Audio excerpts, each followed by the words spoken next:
But as soon as he does get in here, we will be getting started with our first set of the day. Okay, so I'm going to jump on to Naya first. He should be pretty sure it's the same person from 55 HP monks. Can't 100% say that's sure, but I don't it looks know. like the same character. I'd say so. I'm just guessing that it maybe is, but anyway, going over his build, he's going to be going for a great sword, sword and warhorn, and he's going to be going for sigils of geomancy and hydromancy on the greatsword, and sigil of geomancy and hydromancy on the other weapon set, with a full set of rune of travelers, and also the celestial land. Going for a 4-0-4-6-0 trait spread. Now I need to go over that again when we're not kind of rushing, because we have actually got everyone on their team. So I'm just going to quickly go through the Guardian's traits. He's running, looks like a full, typical Guardian bunker build. And they've actually started the game. So I guess we're going to go into the split soon. We can go through their builds later, it's fine. We still got one more game, guys, so we will be checking out those builds a little bit later on in the stream, but we are getting started right now with our first match of the day, so let us get started. It's legendary No Names starting on the right side, or red side of the map, versus BYOB on the left or blue side of the map, and what is going on the beach over here? We did have both teams stealth up, but I don't think anyone's actually going to see each other. We did see the poison coming down. That's going to put Peaceman into combat over there as the two try to cross over, but again, Maggie Schultz not really getting caught up again. Thieves, very high mobility, and they were able to escape out of there very quickly. He's going to get back on the point, but obviously we do have this very large rush coming in from both teams on both the side nodes at the moment.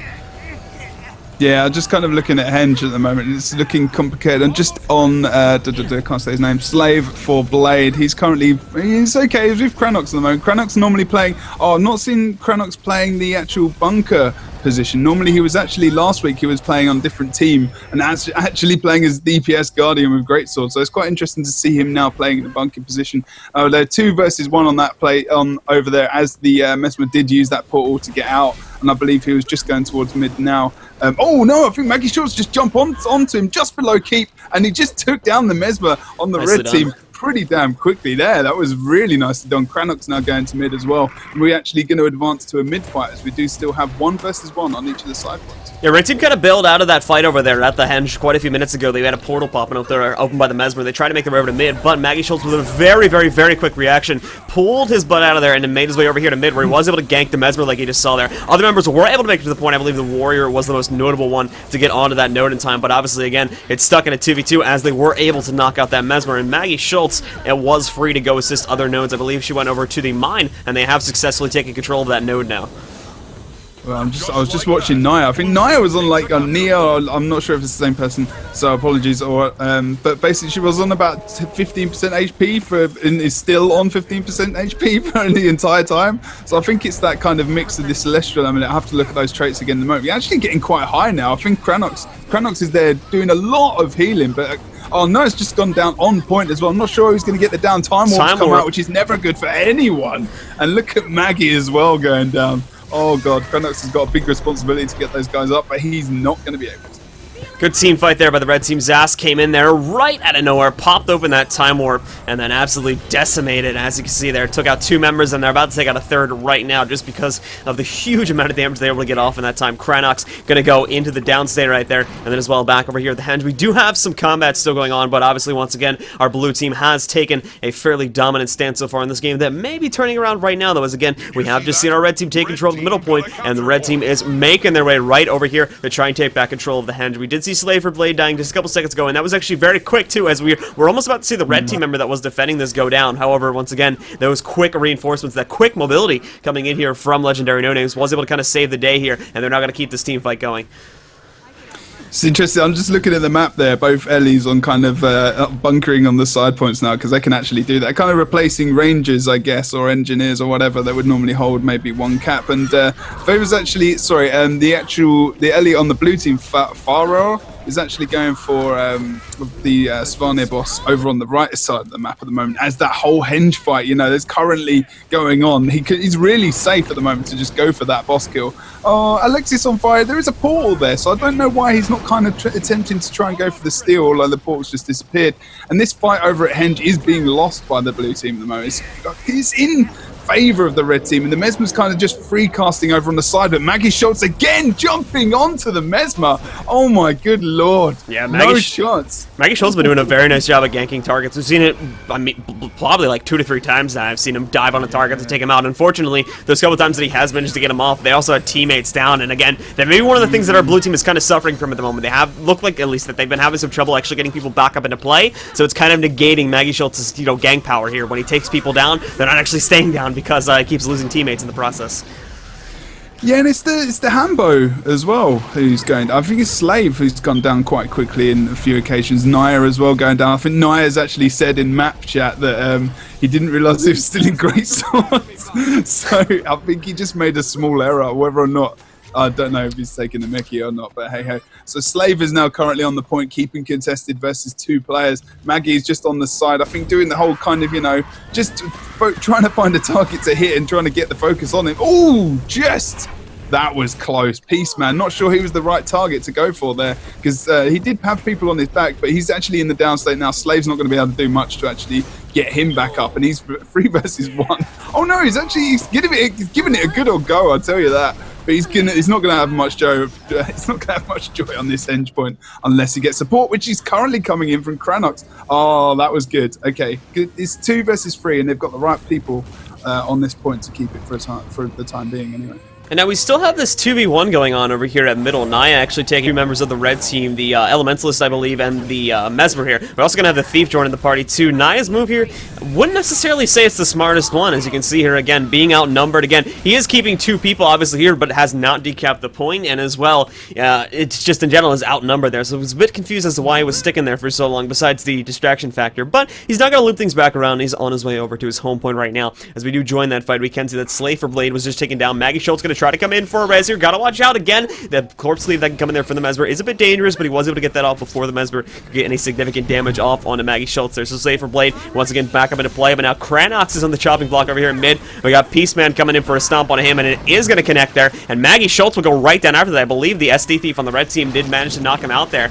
Again, eliminating one of the crucial members of the blue team fight, and kind of pushing this node a little bit closer to red team dominance. But again, this node I believe has yet to be capped, so this could still go on for quite some time. Team wipe on henge now. All of them gone down. Literally, as you were saying that, 2 people just went down. Naya just jumped in with a great sword and complete own. They just completely took that point. Now, look at the points. Exactly the same ticks, but it's not going to be that for very much longer. We are halfway through this game almost, and we've not even hit 200 points. Blue team doing a good job at restacking there and actually stealthing back out. Look at what blue team's doing. Blue team actually, this is going to be a very risky move actually, because you saw there that we had their reviews on them for probably about 20 plus seconds. They did not move at all. They were waiting. They wanted a full regroup, and they're now going to push mid with that. Now again, this was huge. This was very risky in the fact that they waited so long to actually re-engage, and seconds mean everything in this game. So again, the fact that they chose to wait that long could really hurt them if they don't actually manage to win this fight. Unfortunately, again, they did not move quick enough. They ran into the Thief. They engaged on that Thief that was crossing over in this mid courtyard at the time, and I don't believe that was the smartest decision, because again, that did confirm their presence over here at the mid node, and as such, once again, did allow the red team to get over here that much quicker, and has made the team fight a little bit more of a dangerous situation for our blue team to try and take now.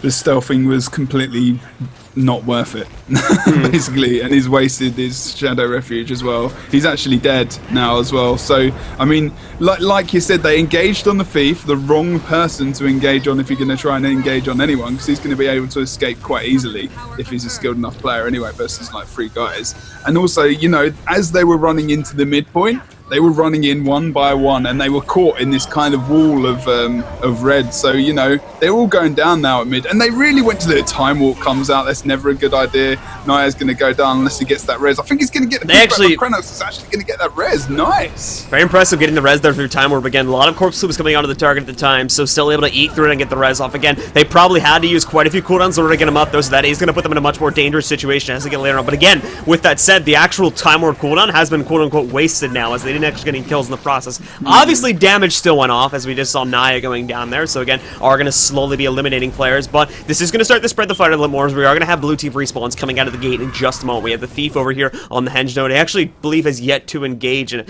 as we can see here at the moment, might be chasing that Thief too. Again, going on for a bit of a vendetta at the moment. Does have the Warrior chasing him too, so if he can land his shots right, he might be able to take out Mina right here, and that it looks like it. Oh, almost. Hold on, gonna be a bit closer as we are gonna see Mina going down, but again, they're gonna be able to knock him out. Maggie Schultz are going for the stop, but they'll take him out as the team fight is now moving over here to the Henge point.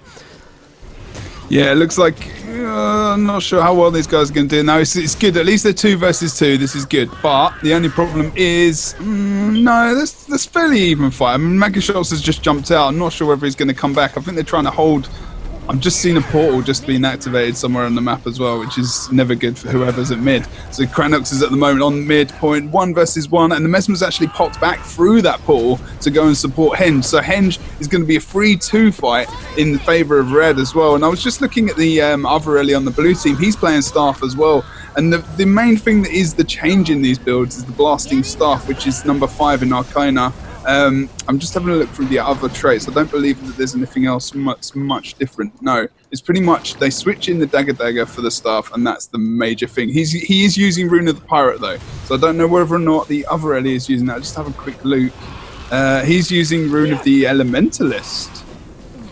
Yeah, I picked up on that a little bit earlier. I'm not entirely sure what the choice is going on there with that, but anyway. He's gone Dagger though. He's actually switched out like he said he would. But like, yeah, that's interesting. I mean, he's going, yeah, condition damage and stuff makes sense. Does make sense. It's nice to see no one not using the bloody strength runes. I'm quite happy about that. So back up over here at the keep once again. We do have blue team making what could be considered the last push. They are going to be able to make in this game. You can see here from the scores at the moment that our red team is now less than 40 points away from taking control of this game and getting that 1 out of 2 points they need to move on to the next round here. Now blue team again, they can come back, but in the realism of things here, even if they do take mid, it is going to be quite a long shot for them to come back. So more than likely, we will be seeing our red team take the first round here. Yeah, and look how tight it was up until we saw it, 184, 185, it ticks over the same amount of points, and that flip of Henge literally changed the entire game, and they haven't changed anything since, and they made bad decisions ever since they lost Henge. They came out, they stealthed up. It was a good idea to regroup and stealth, but I think they stealthed to the wrong place, and they tried to go for the wrong person. And you know, just those decisions which, you know, people now are seeing that they're so vital and didn't need to be made correctly, I guess. Guess so. Alright guys, well that is going to be the end of our first round here. We do have at least one more round coming to you guys, as that is only going to give them 1 out of the 2 points they did need to win. So we'll be going on to our second map, which is going to be Legacy of the Foe Fire in just a few minutes. So as we go on to Legacy, Jebro, what do you think we're going to need to see our blue team change up here if they do want to take this? What should be changed? What could they do differently? You know, just in general, usual questions. I hope Naya is going to change the Greatsword. Yeah, I was still a bit confused as to what was going on with that, because that was a mistake, correct? I think so. Let's go on to him now. Yeah, there you go. Oh, it's gone. Yeah, short bow and sword. Yeah, okay, good. Sword. Yeah, okay. So the sword's going to give him a lot more mobility. He's actually going to get a lot more swiftness as well. So he's going to be able to get around the map a lot more and a lot quicker as well. Also, Rune of the Traveler is quite good. It's going to give him that extra speed when he's not got those cooldowns. And also Celestial Amulet is probably a good choice actually. So Ranger is a little bit weaker at the moment than it probably needs. I don't know. I mean, they're just having a bit of trouble at the moment. But the thing is, on this map, they haven't got the same mobility that the opposite team are going to have. I mean, they have got Schultz, which is good. At least they've got the Thief. But if the Mesmer's using the portals, which he kind of was doing quite well on the first map, they need to really watch out for those portals. They need to know where that Mesmer is at all times. I think they're going to have to go for a 2. Just try and keep home and mid, and just send Schultz to far every so often. But I'm not too sure actually, because I've not seen them in this comp together on this map, so I'm not actually sure how they're going to play. And Cranox is actually playing a completely different role to what he normally does when I see him. But we'll see. I mean, what do you think? Sorry.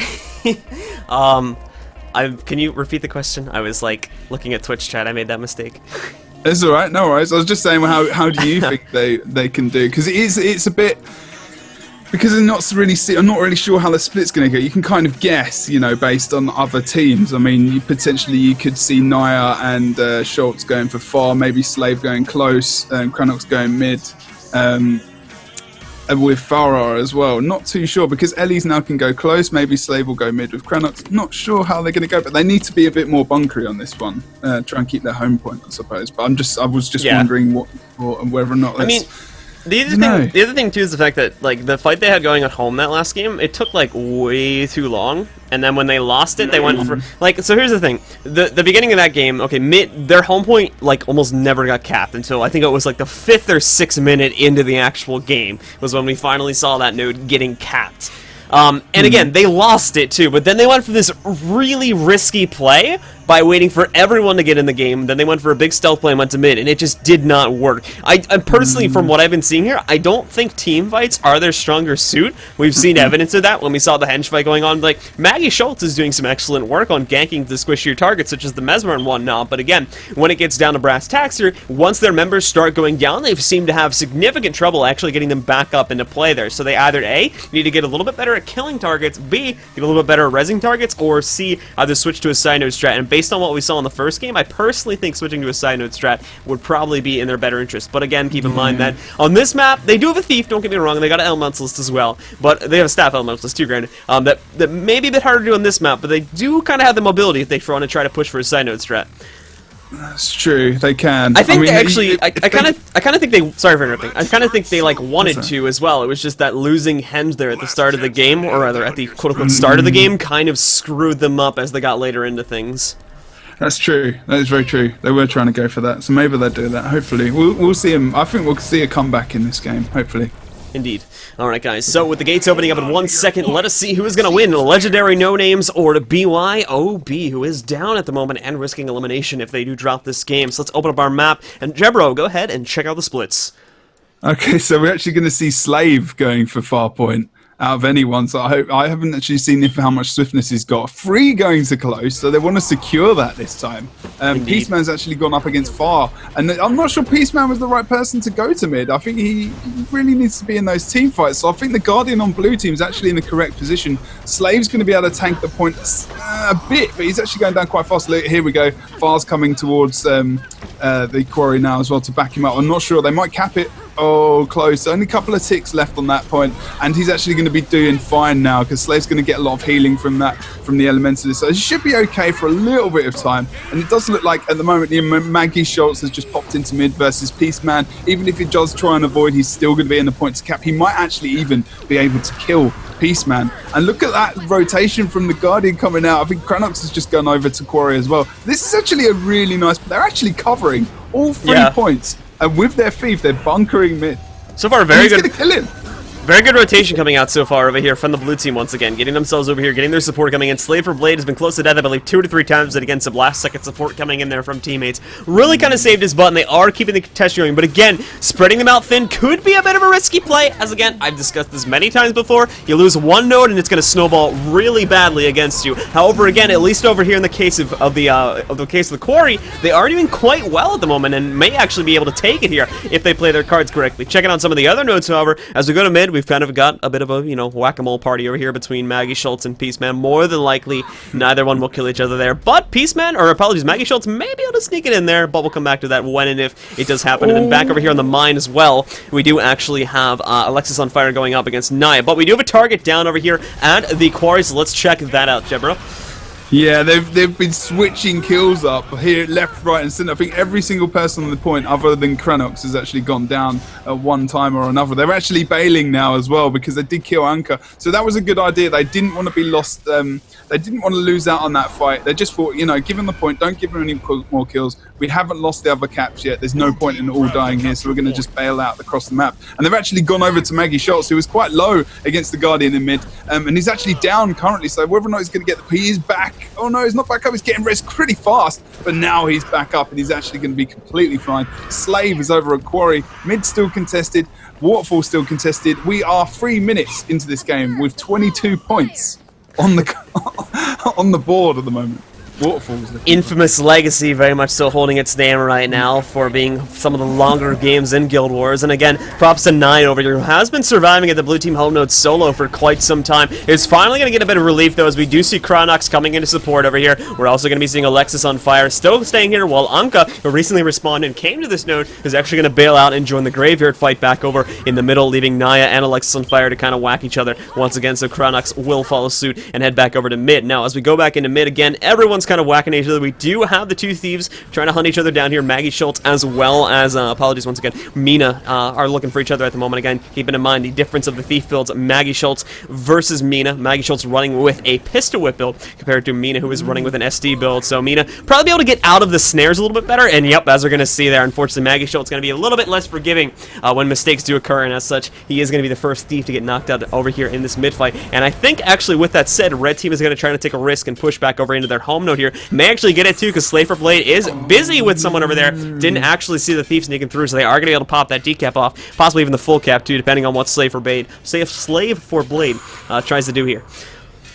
See, he was doing well. You know what? That's that classic situation, you know, when you play team queues as well and you think, you know, I'm just going to pop over to mid, see how it's going. But you know what, Slave? You were winning the damn game for them. You were winning the whole thing. You were doing the best job in this whole map by keeping that point, because you've got 50 points on the map. He's actually going to go down this part. I don't think Crannock's going to be able to get here in time to actually keep him alive. He's not. He's 2 versus 1 now. I'm sorry, 1 versus 2. This is not a good place for him to be in. He needs support, and he needs it fast. And unfortunately, oh, look, there you go. Naya's actually got the cap over a waterfall. So Alexis on fire has actually just gone down. The switch points have actually got the close point now, so that's actually quite good for them. And actually now that that fight's happened, maybe they made this decision to send Crannox over towards the quarry to keep it bunkered for such a long time, because they did have their close point. So it has actually worked out well for them in the end, because they've switched the cap round. They've still got the 1 cap, but they've just switched it to their close, which is actually a lot easier to defend. And we're 10 minutes into this game, we've not even hit 75 points.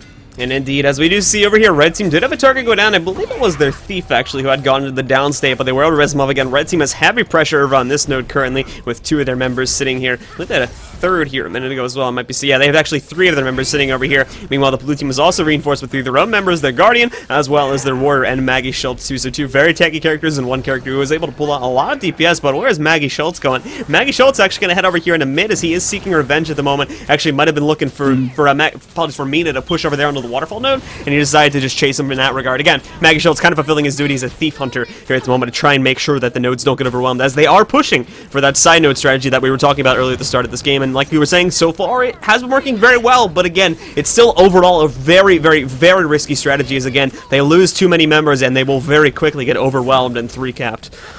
Oh, I'm not sure why. I think Maggie Schultz just made a bit of a mistake there. They had Mina down, and he just ported back for some reason. I'm not sure why, because he was well away. I think he had, maybe he had another red team member on the right side of him. He's trying to get res, but there's so much pressure coming down. I'm not sure they're going to be able to get this. Stun comes out as well from the Elementalist, and he's churning up.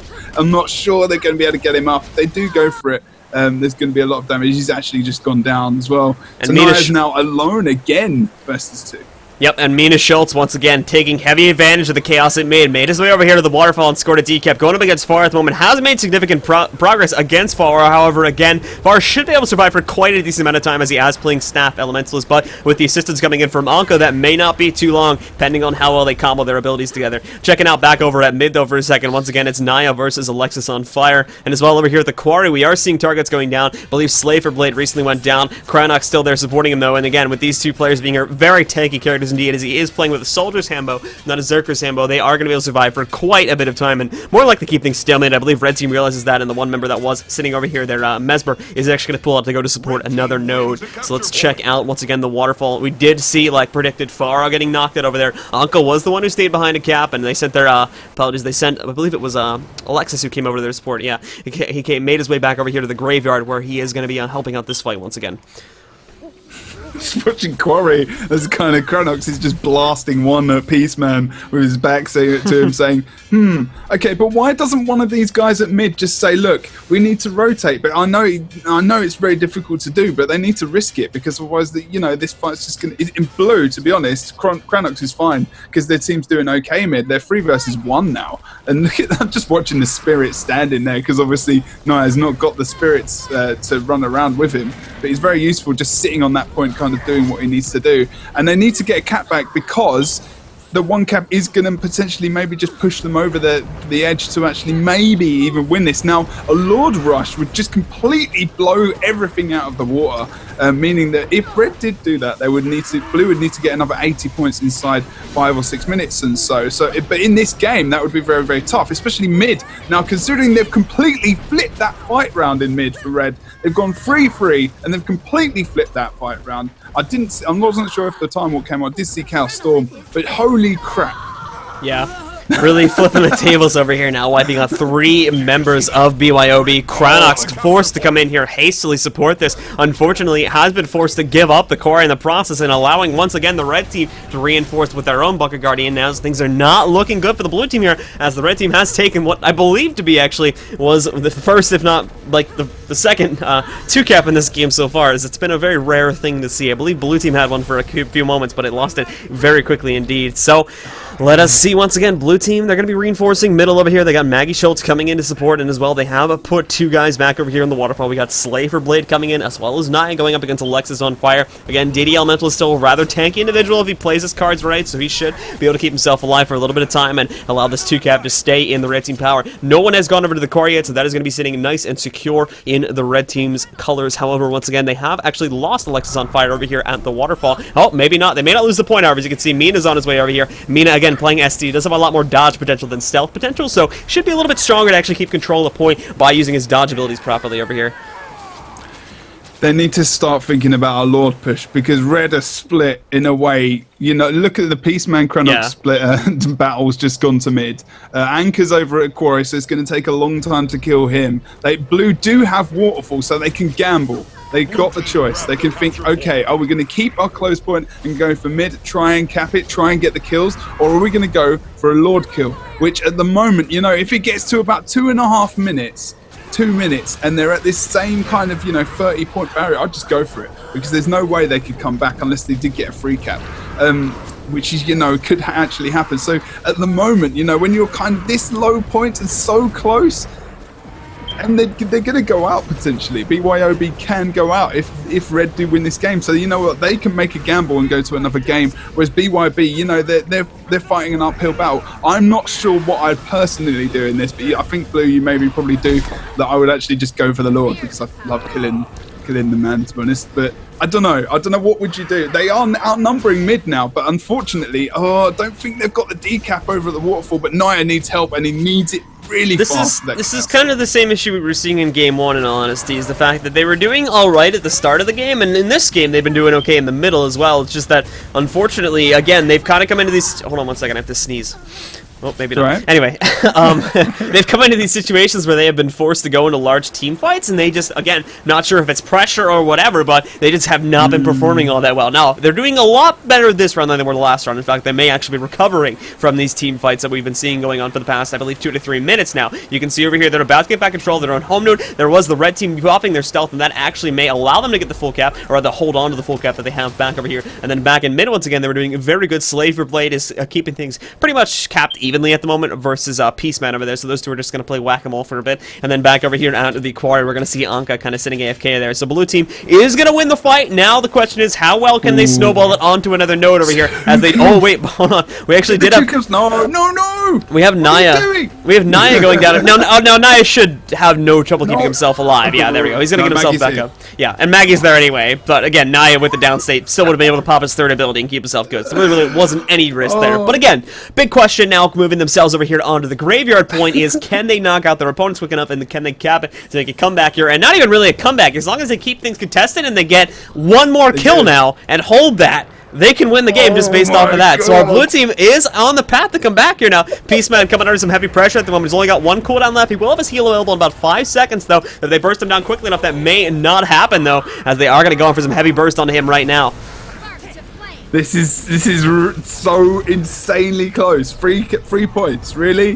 Are you serious, guys? Are you going to do this to us again? This happened last week. Oh, same map. I believe it was the same bloody team. And it's just like, oh my god, this map I've had so many close games recently. It's just been an awesome one to play. And look at Maggie Schultz has just gone down. Is he going to get the res? He needs to get back up. Oh no, he's down. He didn't put away far enough, I don't believe. Oh my god, the time walk came out as well, so that wasn't going to help. And this is what they need to decide, because now's the time. They need to go for the Lord. I really feel like they need to go for it, because I don't think... Red team going to score a decap over here at the waterfall right now as well. We have Nia on the way back, but he's not going to be able to stop that decap from happening. Anka going back is going to fully support the quarry node as well, holding that in its control, in Red team's control. So Red team, unless we see a lord push from the blue team, Red team may have this one in the bag. They need to, guys, do it. I reckon in my mind's eye, Blue, my mind's eye, I don't think they know what the time is on the map. Because they should be going for the Lord now. They should be pushing for the. But the thing is, if they do that, then they're not going to be able to. You know, it's gonna be tough, because they could just go for the Lord as well.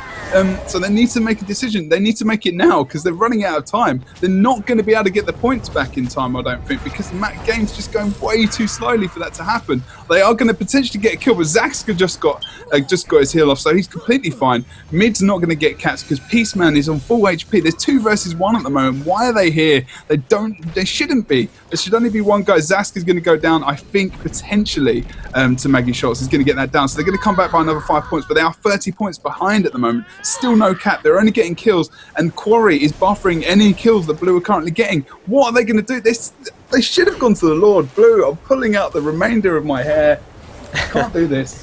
40 seconds left in the game here at the moment, guys. Blue team is scoring some kills over here in mid, but obviously with Red team holding the only cap in the game at the moment, they're obviously not going to be able to come back, which is that now. They are very close to capping the graveyard, actually, and as you can see here from the minimap at the moment, nobody is actually close enough in order to get there in time, so they will pretty much get a guaranteed cap over here in middle. Now if they can chain that over onto their home node quick enough, and again, this is probably still not going to happen, as again, we've only got about maybe 10 ticks left here, so if they were able to get that, and there was maybe 30 seconds left on the clock, they might have been able to come back with this, but unfortunately, Alexis on Flyer playing very smart with the LOS over here at Waterfall is going to be able to hold on to the decap long enough here to guarantee a victory for Legendary No Names, and with that, Legendary No Names is going to take a 2-0. They're going to move on to the next round, and BYOB is going to be eliminated right here. Just typed breaking my heart into map chat, because that's what just happened. Whoever decapped Waterfall basically won them the game. If they had that cap, I think Blue would have had it. And that's just the classic, you know, guys, if you're in Team Q, and you've ever been with Team Q with me, you'll know I say, watch that back point, because that's what just lost them the game. Because otherwise they would have had it. They would have won it if they just watched it. And Nia, in all fairness, had watched that point so well the whole game, but just a tiny lapse of you know, he was just that second of not watching this. I think the Thief, I'm not sure who decapped it. Was it the Thief? I believe so, yeah, it was the Thief. Again, we saw that a couple times, actually, where Red Team Thief kind of snuck in after there had been, like, some issues at middle with a player going down or whatever. When the Thief had gone, Maggie Schultz, when Maggie Schultz had gone out in mid quite a few times, we saw, apologies, I forget the Red Team Thief's name, but we had seen him rushing over into Waterfall a few times and was able to take that away. So, again, little things like that really made the difference with the Red Team and allowed them to take that very slight victory towards the end and allowed them to take 2-0 here in the set. Tough game for them.